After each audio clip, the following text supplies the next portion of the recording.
Hi, my name is Bradley Hanselman. I'm a CT and radiologic technologist.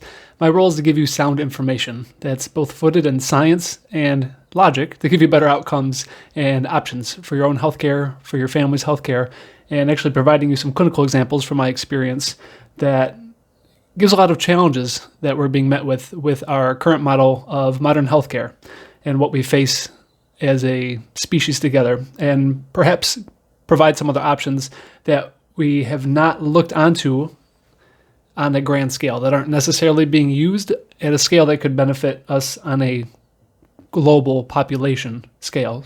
I'm going to be walking in depth with you to take you through my own research of some different products, and in particular some different essential oils and their individual constituents that make up these essential oils that allow us to form both a logical and scientific discussion to help us learn on a deeper level of what could possibly be helped with these components and what they mean, what scientific literature is available about these, and how to learn about their safety and efficacy from within our own home, and hopefully transform some of the lives and from within that grassroots movements that many people are getting away from that modern healthcare model and into the clinical model. So to say this another way, the top-down clinically, and from the bottom up, the grassroots movement, and hopefully be able to provide, a larger scale to provide patients and providers more options from these challenges that we're being met with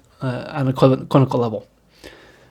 Before we begin, I'd like to thank the sponsors of today's podcast. RNA Reset has been the most absorbable liquid nutrients that I've ever found. I've been using them for 4 years. I came across them when I had health problems with my grandmother, and we needed to find a very absorbable magnesium for her heart failure. And the results were literally immediate. So I began going down this hole of what can I do for me and my own health and the people that I care about. So their products are aside from my daily vitamins and my core things, but I do use many of their products daily, and it depends on what I need at a particular time or what somebody else I'm helping needs at a particular time, such as more magnesium, more silver, more zinc, more vitamin D, and they're very easily stackable into an already foundational daily regimen. What's very special about RNA Reset is their picometer-sized molecules. Picometer is like extremely small, and so the molecules in these liquid formations are actually smaller than the ion channels within our cells, which means they have the ability to flow freely in and out of our cells, which significantly impact our health and to be absorbed. To give you an example, Remag, which is their magnesium, it's as effective, if not more effective, because it's more absorbed, if not equally absorbed, than magnesium sulfate, which is the form that you'd get only if you'd walk into an ER, for example, or a clinical setting and be getting that in an IV. So first-time users can save 10% by going to rnaresetpro.com/discount/Bradley and using the discount code Bradley at checkout. Again, if you're a first-time user, you can try out these products, save 10%, which will probably cover the cost of your shipping. It is global. Just shipped some to Morocco, which I thought was pretty cool. And again, you can go to rnaresetpro.com, use the discount code Bradley, or put on the end of it .com/discount/Bradley. So you don't have to worry about either of those. So today we're going to be getting the ball rolling with celery seed essential oil. Doesn't sound exciting, does it? I think it really is, because if I were to flip my camera around, for those of you who are watching this in video format, I've got a wall full of essential oils. Now, I usually teach and introduce about 8 to 10 different ones, because these are the ones that are really comprised of the major staples within people's homes, and these are the ones that people are comfortable with. And my goal is to get you outside of these comfort zones and share with you that there's so many complex structures that other essential oils and other products have overlap with that we can use in our home. And so celery is one that I've really taken a liking to lately. Just with my own clinical history, I am susceptible to upper respiratory infections and tonsil infections, throat infections. And if one starts, it will easily translate into the other, meaning if I get upper respiratory infection, it will crawl upward into my tonsils and likewise in the other direction. And so I have to be very careful about how I take care of my upper respiratory tract and my tonsils. And so when I get sore throats or when I'm done speaking, and you'll probably notice my voice will start to crackle by the end of this, I'm really gotten into using celery essential oil, not just for my throat, but for the digestive components and the things that we're going to dive into on a deeper scale here, which I'm really excited to cover because I haven't seen anyone really cover things in depth for certain products, and that's really my goal. There's so much information on individual bases out there, and I just want to be someone to pull it all together for you, look at data, see what's available. Given I'm not a researcher, this is something I'm actively learning how to do, is, find decent literature, and it's hard because these are not pharmaceutical. The lack of funding is always hard to, it's always a boundary because of the pharmaceuticals. Things that are natural aren't patentable, and so it's very hard to get funding for these on a scale that provides good clinical benefit. So a lot of it is, in vitro, so to speak. There's bacterial models and there's mice models, but hopefully the right people see this and are intrigued by what I pull together for everybody and want to take a deeper look for their own clinical benefit for their own patients. If you're a provider out there, or if you're just an avid listener or someone who really cares about their own health, someone who wants to take this information and apply it. So let's get the ball rolling, right? So we're going to really cover the unique benefits of celery essential oil and the chemical compounds and its different uses within the body. It's unique in many, many different ways and has many similarities, as I just mentioned, to other essential oils. I chose this one.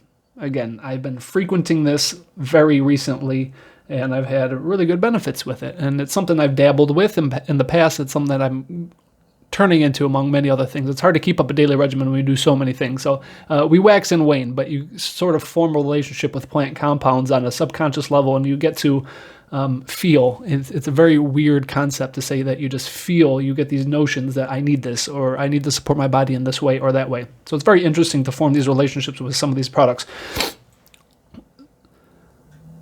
So let's get into the unlocking the benefits and the potentials of what they can be doing actively in our bodies through normal and routine usage, as I've gotten into. So let's give a little bit of background on celery. I know, super exciting, right? But I just want to lay the foundation, and that way when we dive on a deeper level, on a chemical constituent level, things make more sense, right? So celery is the common name that we have for celery. The botanical name is from the family called Apium graveolens, and we're all pretty familiar with the celery plant, but the botanical name, so to speak, people don't know of, and that's completely okay. That's a pharmacopoeia, is its own. It's its own world. So celery, it's long, it's fibrous, it has leaves, it has flowers, but we usually only end up using the stalk, and it can grow several feet high depending on the variety. And so there are different varieties that are predominantly grown in North America, Asia, and Europe. And so there's different varieties. Some are wild, some are cultivated, and so on and so forth. But of course, we have different chemical makeup because of this. So to give you an example, the celery seed essential oil. Essential oils are completely different than the herbs, the roots, the peels, wherever they come from on the plant. And in this case, celery seed oil is obviously coming from the seeds. But again, the chemical makeup of essential oils, just on a broad scale, no matter where they're coming from, is so much different than the fruit, than the wherever else, the different components of that plant or that root or that bark or whatever it's coming from in the plant as a whole. So one of these chemicals, let me just take it back one step. Celery has about between 50 to 55 different chemicals naturally that make it up. So we can very quickly dive. There's not a lot of research that on all of these different chemicals individually. And that's something that I had to do, is look at a whole bunch of what are these major percentages that make up celery seed, and kind of individually pick apart some of these to give you what we're going to be diving into here soon.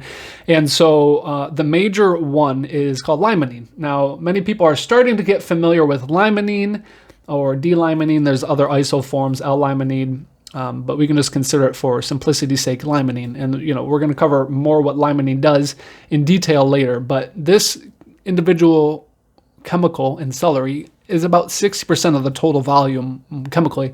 And so it really puts it into the same realm as citrus peel essential oils and fir needle essential oils. Limonene is extremely cleansing to the body on an organ level, a cellular level, and the mitochondrial level. really gives it a multitude of uses that can span for overall optimal health. So again, I'm just referencing an overlap of similarities that essential oils can have and oftentimes do have that we might not be able to tie together. But the more we learn, the more we can start to play and have a chemistry viewpoint of what we're going to do with us and our own health and perhaps our own family members. And so this is just one example to help draw that picture.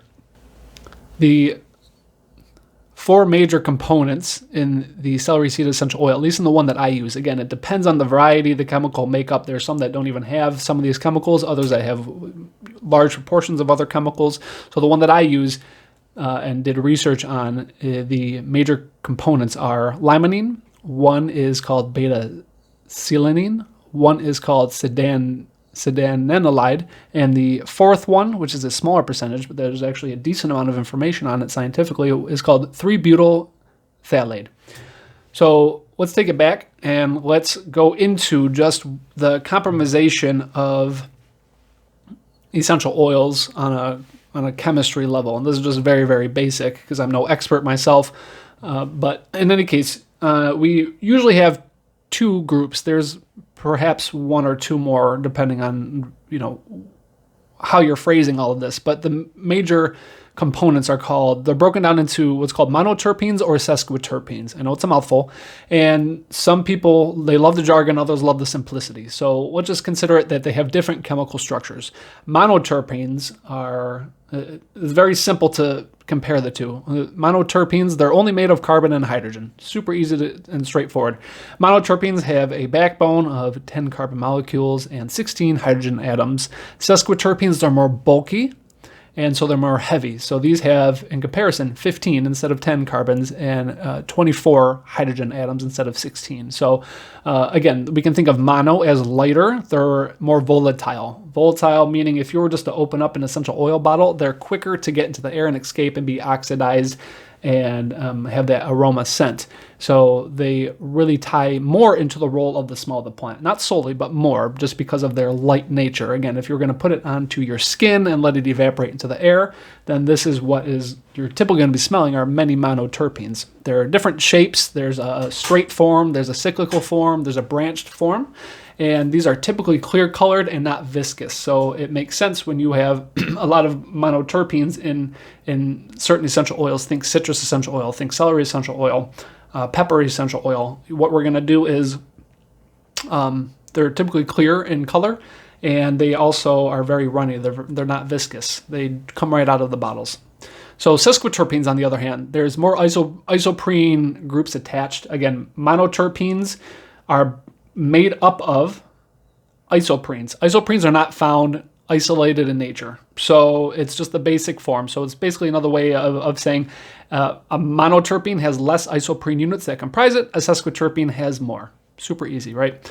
Again, it's a mouthful. Some people love this jargon. Some people don't. We're going to move past this here in just a moment. But again, sesquiterpenes are less volatile, meaning they're heavier, so they're less prevalent than monoterpenes because they're more bulky. That's just how nature wanted to make these.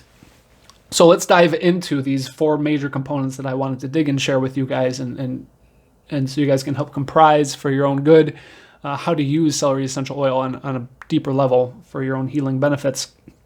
So the one that, again, it comprises a major amount of celery essential oil is limonene. And so this is a monoterpene. Again, it's light. It is what is going to give celery a major component of healing properties, but also its smell. And so it is known for its uplifting capabilities in your mind and mood. Limonene in general, again, so there is overlap here. So let's quickly turn the other hand. Think citrus. So let's think bergamot, let's think lemon, let's think lime, let's think orange, and tangerine, clementine, and again, just to reiterate, celery, of course, and pink pepper are some other ones that share this monoterpene limonene. Limonene is used commercially. It's largely synthetic. So it is used for flavoring. It's used for solvent. It's used as a degreaser. If you guys have ever had anything that's artificially flavored, which most of us have, lemon icing or something like that, or gum, these are actually synthetic forms of limonene that are considered grass. Generally, regarded as safe by, at least here in our government, the USDA, is generally regarded as safe, the GRAS standard. It is also used commercially as an insect repellent. There's a lot of pharmacokinetic studies involving cancer patients. One that I found is titled Phase 1 in the Pharmacokinetic Study of D-Limonene in Patients with Advanced Cancer. It did have mostly, synthetic limonene, I believe completely synthetic limonene that was comprised in the study. But again, it did show really great results for Phase 1, and in Phase 2 it did not show promising results, at least in this case. But that was just one. I mean, if you were to go to Google Scholar or PubMed, there's a wealth of information on D-limonene and what it can do for proper cell metabolism and mitochondrial health, the reduction of antioxidants, electron transport chain interruption in a good fashion, and overall protective of your mitochondrial pathways. And so therefore translating into a lot of positive benefits for cancer patients. And it's also, again, gives flavor and it warrants it gives favor and it warrants a lot of additional studies, in my opinion, to this essential oil world due to its extremely low toxicity profile, even in these forms, synthetic forms, and the doses given to some of these patients who already have immunocompromised systems. So I think it warrants a lot more research. Another thing that limonene is known for, both anecdotally and scientifically, is digestive relief. It has tremendous gastroprotective benefits. So in vivo would be in person, so forgive me, an in vitro study that I found was called Gastroprotective Mechanisms of Citrus Lemon Essential Oil, and its majority compounds limonene and beta-pinene, and the involvement of heat shock protein 70, vasoactive intestinal peptide, glutathione, sulfhydryl compounds, nitric oxide, and prostaglandin E. We're not going to dive into each of those categories, the prostaglandins and the glutathione and so on and so forth. But basically what they did in the study was they induced ulcers in rats. And so this is a mouse model, a rat model, and they treated ulcers, and the limonene showed extremely gastroprotective, upwards of 100% gastroprotective capabilities, and increased the mucus production. So when we look at the huge amount of GI-related diseases, and again, going back to my own anecdotal evidence and story of using it for my throat, we have the same cell lining from the beginning of our throat all the way down through the tip of our anus. And it's a single cell wall structure. Think about that. That protects our whole body, a single layer of cells, epithelial cells. And so it's kind of like, where is this problem going to occur in this? We've got 5 inches here from our mouth to the back of our throat. We've got 30 feet through the rest, all the way down through our anus. Some estimate more, some estimate less, but that's a lot considering I'm 6 feet tall and I've got 30 feet of intestines with a single cell lining all the way through that whole cavity of mine. And it's really, really profound to think about it. So in any case, we have so many GI-related diseases. Now, typically these are related, it's multifactorial. We have stress, we have smoking, we have nutritional deficiencies, we have hormone disruptors, our cleaning chemicals, and so on and so forth. Alcohol is another large one. NSAIDs are non-steroidal anti-inflammatories. H. pylori is another one, which is rather opportunistic bacteria overgrowth and that likes to give a lot of problems. And of course, we have this is more secondary, but heartburn and GERD, which is the chronic form of heartburn, of acid reflux rather. Heartburn is more the symptomology of that. So in any case, we can increase the gastroprotective capabilities and actually allow our body to heal and increase our mucus production just from adding in limonene. So this one study, of course, that I polled is related around the D-limonene in citrus essential oil. But again, there's overlap between the major constituent of limonene and celery seed essential oil, as well as in citrus essential oils. So I think it's worth noting that this is worth looking into. And anecdotally, from helping many people with GI-related issues, I have a very good friend of mine who was literally, on heartburn medication and GERD medication for 15 years of his life. He's a young gentleman. He's about 35 years old. So consider that almost half your life you're on heartburn medication, and the doctors didn't have anything more to afford him, and it's really sad to think about. And so I said, try some lemon essential oil, and he had instant relief. So working on his own self with the help of his physician, said, "This is a goal of mine. I don't want to be on medications anymore. I want to try this naturally." And within, I believe, 2 months, no more than 3 months for sure, I can say that he had complete remission, and he's been off of his medications. And this is somebody who he was completely doubled over in pain by lunch sometimes with how bad his symptomology was. So to have that amount of reversal in that short amount of time with that bad of symptomology is just incredible to me. Just from something as simple as some lemon essential oil.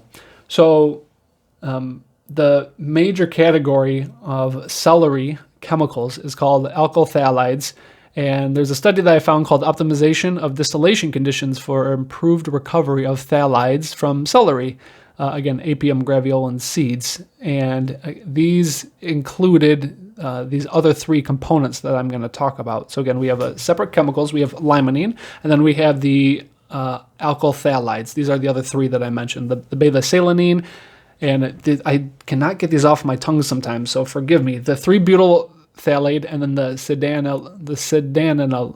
Sedanenolide. And so these are really profound chemicals in the celery seed and in celery in general. And in the culinary world, if there is it's desired in the culinary world if you have high alkylphthalides and low terpenes. Low terpenes are the limonene count, or I should say constituent, and so it's not suitable for culinary use if it's the opposite. If you have high limonene, it's not suitable for culinary use. So it can actually be deterpenated, which I did not know until I went down this rabbit hole of celery seed to present this for you today.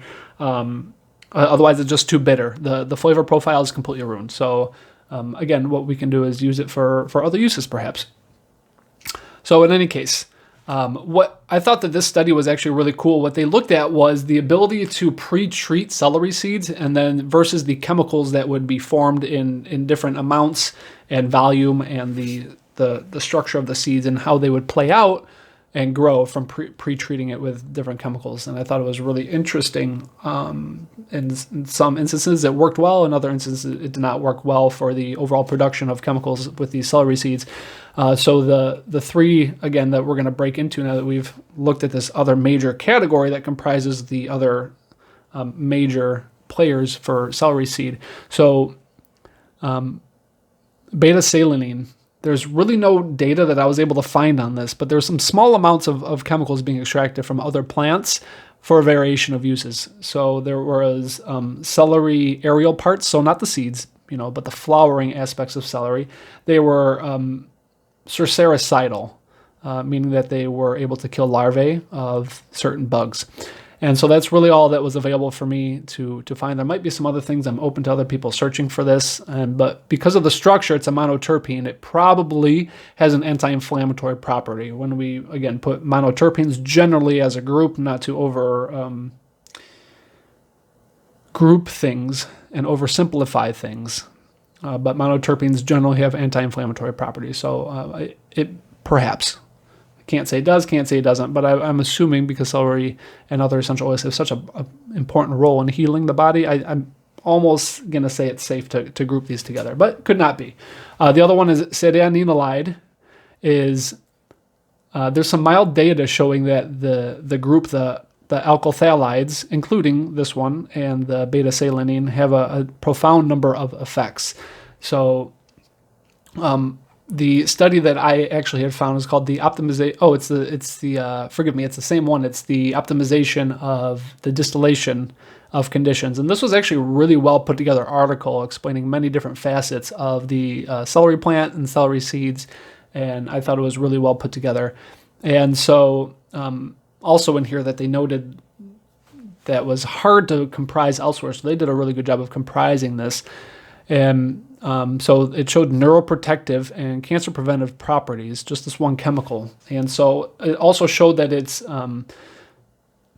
hypotensive, meaning that it will lower blood pressure. It lowers lipids, so cholesterol, and it's, again, neuroprotective. And I'm going to mention more on this in just a second with this last compound, the 3-butyl phthalate. And it's also cytotoxic, meaning that it has a anti-cancerous compounds related to it, effective-wise. And it also gives the distinct aroma of the celery plant, this chemical compound. The last one that I want to mention is the 3-butyl phthalate. And so 3-butyl phthalate is a neuroprotectant against ischemic stroke. And there was actually data that suggests it protects against neurodegeneration as well. So this study that I found was called DL3N butylphthalide rescues dopaminergic neurons in Parkinson's disease models by inhibiting the NLRP3 inflammasome and ameliorating mitochondrial impairment. So when we take a step back and look at neurophysiology and neuroanatomy, I think it's really fascinating. And perhaps if you guys want to dig into this, we can do it more in the future. But when we have neurodegenerative problems such as Parkinson's, it's revolving around neuroinflammation and mitochondrial impairment. And when we have neuroinflammation, we have increased biomarkers, and there's many of them, but the two in this study were actually looking at this NLRP3 inflammasome, which is just a compromisation of a big ball of proteins.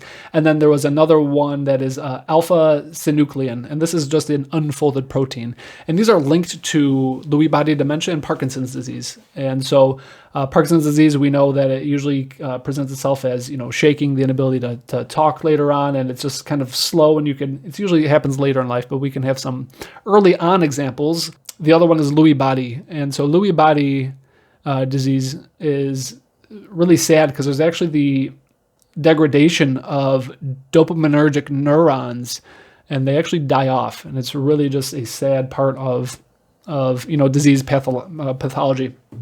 But what's really neat is that this 3-butyl phthalate suppresses the activation and the aggregation of these inflammatory proteins, which reduces mitochondrial damage. And so I think that there's a big future possibility for neurodegeneration therapy in both chronic inflammatory diseases such as Parkinson's and Lewy body, and in the acute setting of ischemic stroke. And I do believe that there was both in vitro and in vivo, meaning in rat models and in human models. I believe that there was a Japanese study that was mentioned within this study that showed that there were human subjects that were treated with this. And I think that it's really profound that we can actually start looking at some of these plant chemicals as neuroprotection in an acute clinical setting for modern healthcare. So it also provides therapeutic promise for Alzheimer's and ALS. So I just love that we're talking about the neurophysiology and neuropathology here. So it might be, this is just my own thoughts. It might be due to the microglia, which are the immune cells of the central nervous system. So basically we have two different types of groups of cells in the nervous system. We have our glia, our glial cells, and then there's sub categories of that depending if it's in the peripheral nervous system or the central nervous system, like satellite cells, Schwann cells, or the glial cells, and so on and so forth. And then the other ones are actually our neurons. That is typically what we learn about in basic neurology. And so the role of these microglia are to remove foreign contaminants and damaged cells and get them away from the nervous system and get them recycled and out of the body. So because of this, it has the ability to release reactive oxygen species. And when we have ROS, or reactive oxygen species, then that is, free radicals. And when free radicals are produced, it is going to lead to oxidative stress. And so oxidative stress on a chronic level is going to lead to neurodegeneration. Oxidative stress, it's rusting within the body. There's nothing that we can do to actually stop it, but it's actually what makes us age. And so it's not about, everyone looks at free radicals on a bad, and I need to 100% prevent them, but it's about allowing it to happen on a biological and physiological level, and help aiding your process in doing that, because our body's way smarter than we'll probably ever be able to figure out, but allowing that to happen in such a way that we're going to age without chronic diseases forming, and that we can actually go from, without losing our memory and our physical structure in such a way that we just get to an old age and die of natural causes. And so obviously that's the goal, and it's the best possible thing that could happen to anybody in any case. So again, this leads to neurodegeneration when we have chronic problems and chronic oxidative stress. And so that's just my own thoughts that it's probably might be due. I don't want to say probably, but might have a chance of doing with the immune cells and the microglia. So almost to wrap this up here, is it's difficult to pull research in these different varieties of chemicals because of the varieties that belong in the celery family. So for example, the celery seed oil that I prefer is predominantly these 3 to 4 chemicals that I listed. However, there's other varieties and brands depending on where they're grown, and again, the variety of chemicals and their amounts and the volume, which in turn changes their synergistic effects in both animal and human studies, if applicable. So the one that I use, again, is 60% limonene, 70% beta-selinene versus other varieties. I found a study that had 79% limonene, 47% myrcestin, which isn't even in the variety that I use.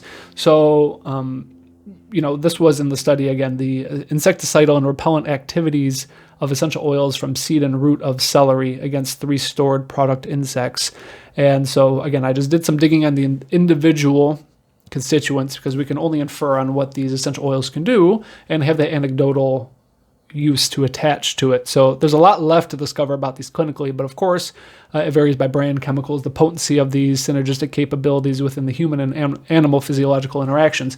And again, I just want to get the ball rolling in such a way that people might want to see this what I'm putting together and say, I want to try this with my patients. And we're starting to move a lot of red tape and break down the pharmaceutical regulatory bodies within the clinical care. And actually, because patients want these, doctors know that, and I should say ordering care teams who have direct clinical experience with the patients, they see the walls and the barriers that we have and the need for other compounds.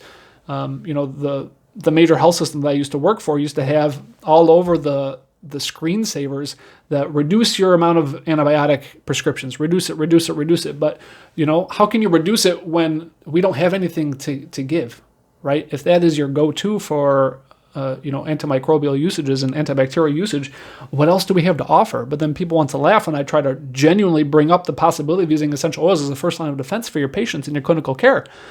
And they think that there's no data out there, but I'm like, okay, go and look at there's some good data out here. So in any case, there's a lot of potential clinical usages. Again, I think there's just tremendous clinical potential for the use of essential oils, and this one, again, in particular. And so there's no direct research on some of these components. I draw a lot of possibilities from, multiple avenues of research and just knowledge that I've gained over the years, both clinically and just through my own self-education. So in closing, if you are loving this and learning and you're enjoying this podcast, please subscribe on my YouTube. It really helps us. I encourage you to leave comments in the comment section and tell us what essential oils that you would want covered in the future. Also, follow me on Instagram at @BRelaxed. That's B.relaxed, RELAXED. I cover some recaps of this material in different fashions, break it down in the more shorter format, and also give some content that isn't included in this podcast. Also, you see me in a more sarcastic and funny side of me, which is pretty normal when I'm not being completely serious about the future of healthcare and trying to genuinely help people from the bottom of my heart. So please check it out. And also, please check out the sponsor that I mentioned at the beginning of the podcast. It's a terrific way to support what we're doing here. And we also have a Patreon. It's patreon.com/BradleyJ, and you can support the podcast at any capacity that you would like and prefer. Lastly, if you want your help with any personalized natural healthcare solutions to your health problems, please fill out the form that says "Help Me." And you can find it in both the description of these YouTube videos as well as the link in my bio in my Instagram.